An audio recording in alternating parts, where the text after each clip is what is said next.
오늘 주신 하나님 말씀 누가복음 5장 33절에서 39절 말씀입니다. 제가 봉독해 드리겠습니다. 그들이 예수께 말하되 요한의 제자는 자주 금식하며 기도하며 바리새인의 제자들도 또한 그러하되 당신의 제자들은 먹고 마시나이다. 예수께서 그들에게 이르시되 혼인집 손님들이 신랑과 함께 있을 때에 너희가 그 손님으로 금식하게 할 수 있느냐?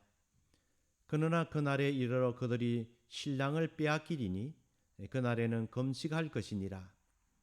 또 비유하여 이르시되 새 옷에서 한 조각을 찢어 낡은 옷에 붙이는 자가 없나니 만일 그렇게 하면 새 옷을 찢을 뿐이요 또 새 옷에서 찢은 조각이 낡은 것에 어울리지 아니하리라. 새 포도주를 낡은 가죽 부대에 넣는 자가 없나니 만일 그렇게 하면 새 포도주가 부대를 터뜨려 포도주가 쏟아지고 부대도 못 쓰게 되리라. 새 포도주는 새 부대에 넣어야 할 것이니라. 묵은 포도주를 마시고 새 것을 원하는 자가 없나니 이는 묵은 것이 좋다 함이니라. 아멘. 이것은 하나님의 말씀입니다. 사람의 그 성격은 한번 형성이 되면 평생을 갑니다. 그래서 보통 아이가 한 5, 6세가 되면 성격이 완성된다고 합니다. 이미 그때는 성격이 굳어져요. 그 후에 바뀌는 성격은 조금씩 보완되는 정도, 더하는 정도라는 것입니다. 자, 그런데 문제는 어떤 성격을 형성했느냐 하는 것입니다. 어떤 사람은 환경이 좋지 못해서 성격이 좀 삐뚤어진 사람이 있어요. 근데 이 어릴 때 삐뚤어진 성격은요, 여간 고치기가 쉽지 않습니다. 왜냐하면 오래전에 이미 굳어졌기 때문입니다. 그때는 드러나지 않지만요, 시간이 지날수록 성격의 그 문제가 더 심각해집니다. 변화가 불가능한 건 아닙니다. 사람도 얼마든지 바뀔 수 있습니다. 근데 그만큼 변화가 어려워요. 그 이유는 사람은 한번 가지고 있고 형성한 익숙한 것을 바꾸기를 싫어해요. 자신의 일부가 되어버린 것을 쉽게 바꾸지 못해요. 바꾸려 하면 좀 거부감을 느낍니다. 그렇게 하면 마치 자기가 아닌 것처럼 잘못된 모습으로 바뀌었음에도 불구하고 그것조차도 바꾸는 것을 주저한다는 것입니다. 그래서 이런 성향은 새로운 것을 받아들이기를 어려워하는 그런 우리의 모습이라는 것입니다. 왜냐하면 익숙한 게 좋지 뭐 이렇게 새롭게 바뀌고 이러면 그게 불편합니다. 우리 생활 방식도요, 이게 여간해서 잘 안 바뀌어요. 조금씩 변화되는 건 사실이에요. 처음으로 스마트폰이 나왔을 때입니다. 참 신기했어요. 어떤 젊은 목사님이 스마트폰을 가지는데 그걸 뭐 만지작거리면서 뭐 이것도 하고 저것도 해요. 그래서 궁금해서 물어봤어요. 그랬더니 그분이 뭐 이렇게 좀 설명을 해요. 기능이 좀 복잡해요. 일반 전화기보다. 그러면서 이렇게 얘기합니다. 이거 목사님처럼 50대 넘은 분들은 이 전화기 불편해서 사용하기 힘들 겁니다. 이거 신경 쓰지 마세요. 그렇게 얘기하더라고요. 이게 불과 10여 년 전 일입니다. 그런데 지금 뭐 다 스마트폰 들고 다녀요. 심지어 아주 연세가 뭐 많으신 분들도 얼마나 잘 사용하는지 몰라요. 우리 나이 드신 분들은 뭐 다른 건 몰라도 카톡 쓰고 유튜브 보고 스마트폰을 아주 잘 쓰고 있습니다. 그게 그 일상화되고 있는 것입니다. 처음에는 익숙하지 않지만 이제 시간이 흐르면서 이제 그것을 받아들이게 된 거죠. 시대가 바뀌니까 어쩔 수 없이 따라서 바뀔 수밖에 없는 것입니다. 어느 교회에서 그 한국의 어느 교회인데요. 강단 위에 그 피아노를 둔 교회가 있습니다. 위치가 찬송하거나 성가대 찬양하기에 좋은 위치가 아니었어요. 근데 그걸 쉽게 못 옮기는 거예요. 왜냐하면 그 교회 창립할 때 교회를 세우는데 중요한 역할을 했던 그 중직자, 나이 많은 중직자 가정에서 그 교회에 기증한 피아노예요.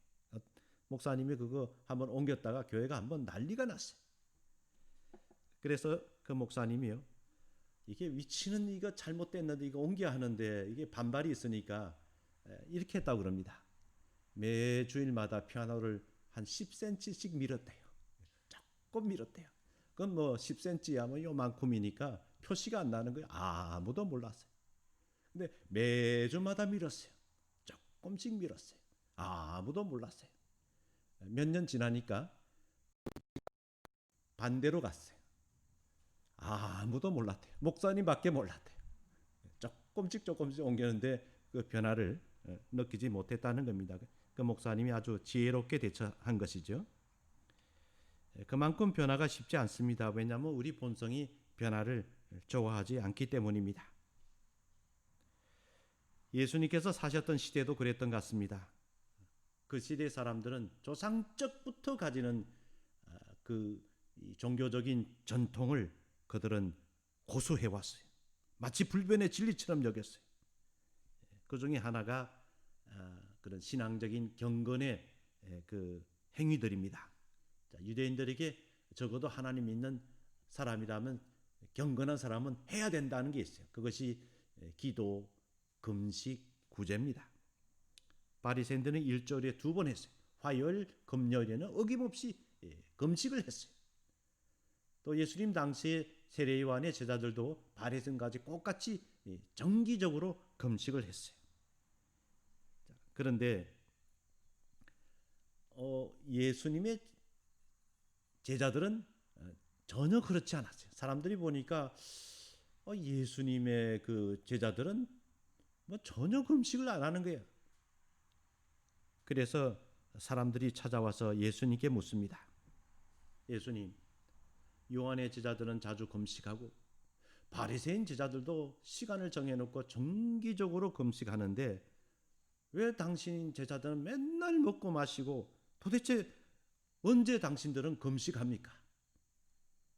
자, 그럴 때 예수님이 이런 얘기 하셨어요. 혼인잔치에 참여한 사람들이 금식하는 거 봤냐? 신랑의 결혼을 축하하러 와가지고 아무것도 먹지 않고 금식하는 사람들이 있더냐? 신랑과 함께 있을 동안에는 즐겁게 먹고 마신다. 그런데 신랑을 빼앗기는 날이 될 때는 그때는 진짜 금식해야 될 때다. 예수님이 뭐 금식을 폐지해야 된다든지 금식이 필요 없다고 말씀하신 게 아니에요. 예수님께서 신랑이 있을 때는 함께 먹고 마신다. 여기에 예수님이 말씀하시는 바가 있다는 것입니다. 오늘 예수님께서 뭘 말씀하시는 것입니까? 또 우리가 배워야 될 진리가 무엇입니까? 그것을 함께 나누기를 원합니다. 자, 첫 번째는 새 것과 묵은 것을 함께 섞지 말아야 합니다.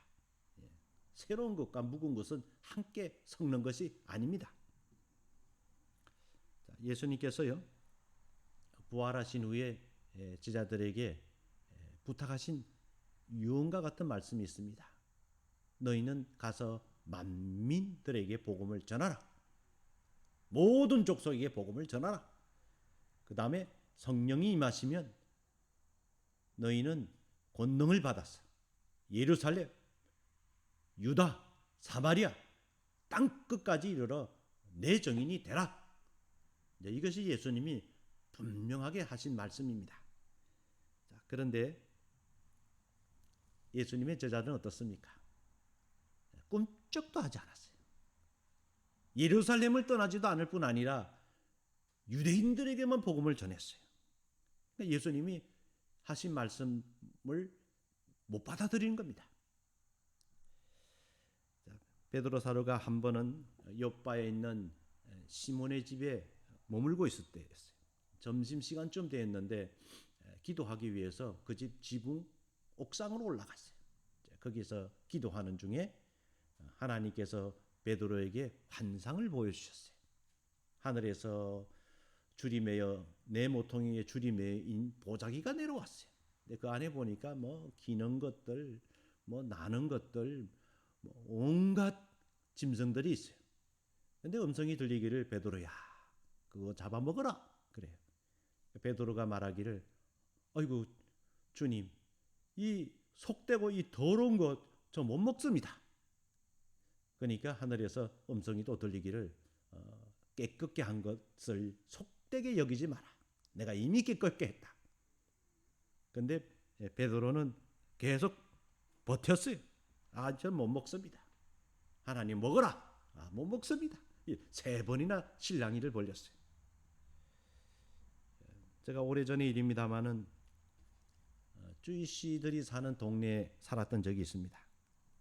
이웃에 제가 아는 주이씨 청년이 있어요.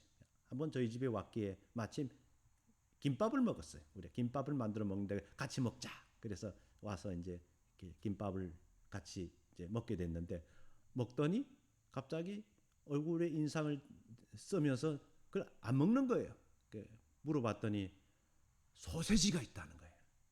유대인들은 이 돼지고기를 부정하게 여겨요. 절대 돼지고기를 안 먹습니다.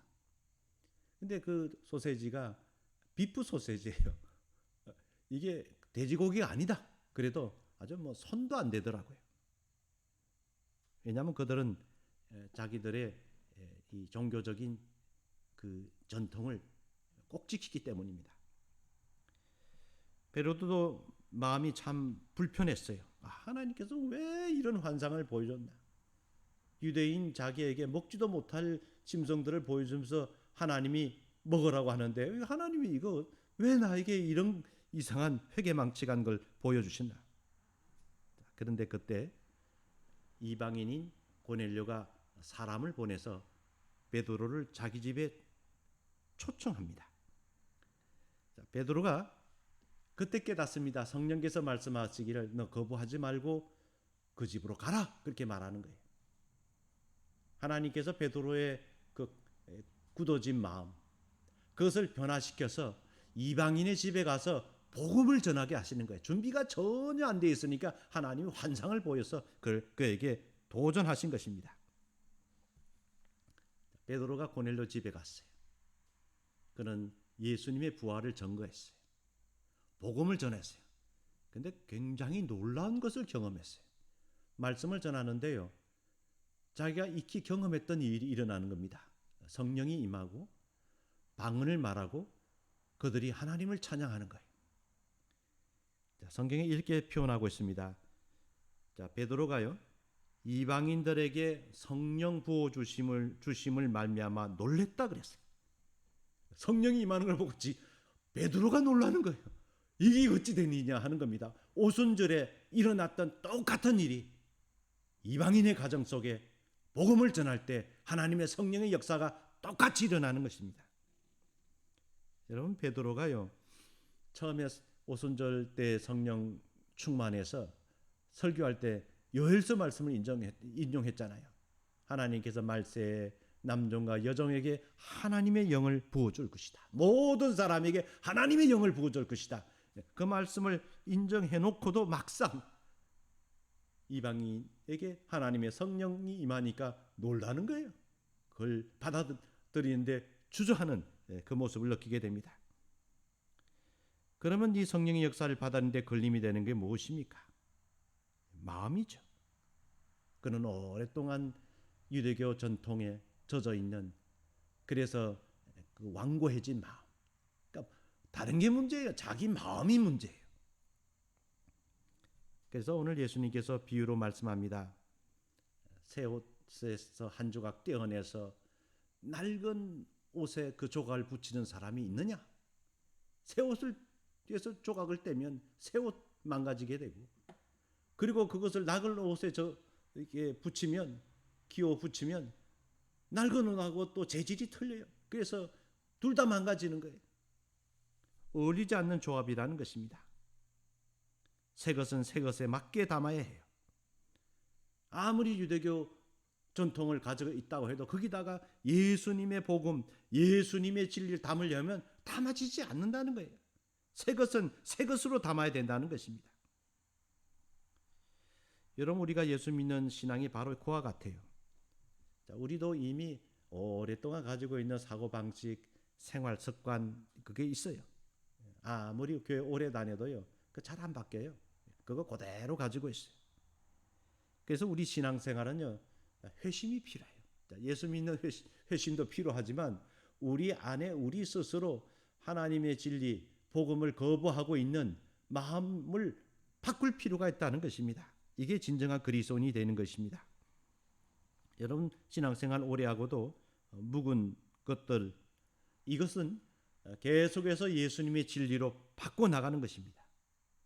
예수님의 진리가 우리 안에 자리 잡고요, 우리의 생각과 우리의 삶이 바뀌는 것, 이것이 주님 안에서 주님의 진리대로 살아가는 것입니다.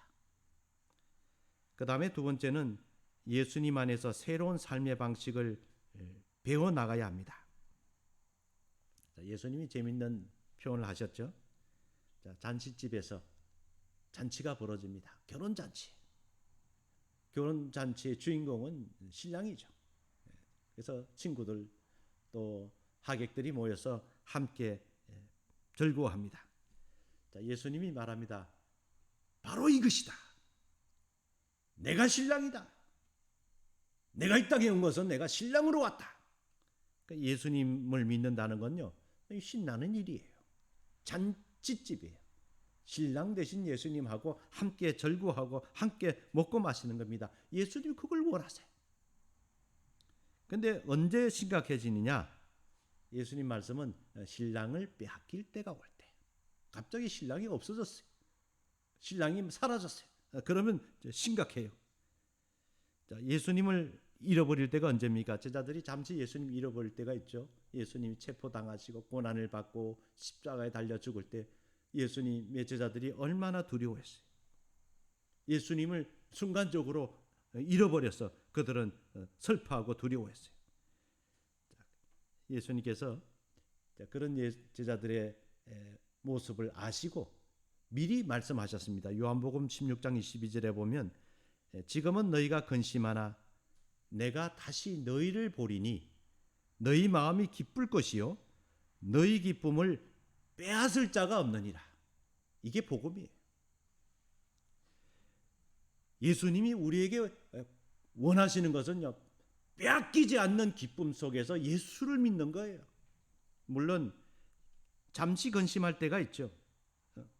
자, 예수님과 동행하길 원하는데 예수님을 잃어버렸어요. 그러면 심각한 거예요. 그때는 근심합니다. 그러나 예수님께서 우리를 그렇게 내버려 두지 않는다 그랬어요. 성령을 보내서 영원히 너희와 함께 하리라. 영원히 나와 함께 기뻐하게 하리라. 아무도 빼앗기지 못할 것이다. 그래서 여러분, 예수님과 잔치 벌이는 우리 신앙은 어느 누구도 간섭할 수 없어요. 그렇게 하기 위해서 주님이 우리를 부르신 거예요. 우리가 근심해야 될 때는 예수님의 부재예요. 이게 신앙의 위기예요. 예수님이 사라진 것 같아. 그때는 기도해야 돼요. 그때는 금식해야 돼요. 그때는 간절히 주님을 찾아야 돼요. 겸손히 하나님의 은혜를 구해야 돼요. 그러나 주님은 그렇게 우리를 계속 고아처럼 부재 상태로 버려두지 아니하신다 그랬어요. 내가 너희와 함께한다. 그래서 우리가 성경에 하나님 뜻이 뭔가, 하나님 뜻을 알기 원합니다. 성경은 말합니다. 하나님 뜻이라고 딱 도장을 찍어가지고 하시는 말씀이 있어요. 이건 너희를 향한 하나님의 뜻이다 라고 그냥 아예 그냥 꽉 도장 박듯이 박아놓은 말씀이 있어요. 그것이 항상 기뻐하라, 쉬지 말고 기도하라, 범사에 감사하라. 이것이 너희를 향한 하나님의 뜻이다. 자, 내 신앙이 이게 제대로 된 신앙인가? 그 딱 알리면 한 가지예요. 내가 예수님 안에서 기뻐하나 보면 알아요. 근심, 염려, 두려움, 걱정, 그러면 조금 주님과 이런 관계가 좀 텀이 벌어진 거예요. 예수님이 원하는 모습이 아니에요. 어느 말씀에도 예수님께서 너희들 근심하라, 염려하라, 걱정하라 한 적이 없어요. 나와 함께 기뻐하라. 내가 너희에게 기쁨을 주겠다. 세상이 빼앗을 수 없는 기쁨을 주겠다. 이게 우리 신앙생활입니다. 그래서 이 새로운 삶은요, 우리 안에 계속 묵은 삶, 막 세상 근심, 염려, 걱정들, 염려, 두려워하는 것들, 의심하는 것들, 믿지 못하는 것들, 이거 다 옛 것들이에요. 묵은 것들이에요. 예수님 안에서는요, 잔치집이에요. 예수님과 함께 기뻐하며 절구하며 예수님을 기쁘시게 하는 삶을 살아가는 것입니다. 오늘도 날마다 이 복음, 우리에게 주시는 이 복음의 진리 안에서 은혜를 누리면서 늘 하나님께 감사와 기쁨을 돌려드리는 우리 귀한 성도님 되시기를 간절히 축원합니다. 기도하겠습니다. 거룩하신 하나님, 오늘도 저희들을 은혜 가운데 불러주심을 감사합니다. 저희들이 종종 옛 생활로 돌아가서 세상 속에서 방황하고 죄와 먹고 마시면서 늘 근심하고 염려하고 두려워하는 이런 삶을 살았던 적이 있었으나 이제 주님께서 저희들을 부르셔서 잔치집이 되게 하시고 신랑 되신 예수님과 함께 기뻐하게 하심을 감사합니다. 저희들이 다시금 세상으로 돌이키지 않게 도와주시고 옛 생활로 다시 되돌아가는 일이 없게 하여 주시옵소서. 예수님과 함께 기뻐하며 또 늘 감사로 하나님께 영광을 돌리는 저희들 될 수 있도록 인도하여 주시옵소서. 우리 구주 예수님의 이름으로 기도하옵나이다. 아멘.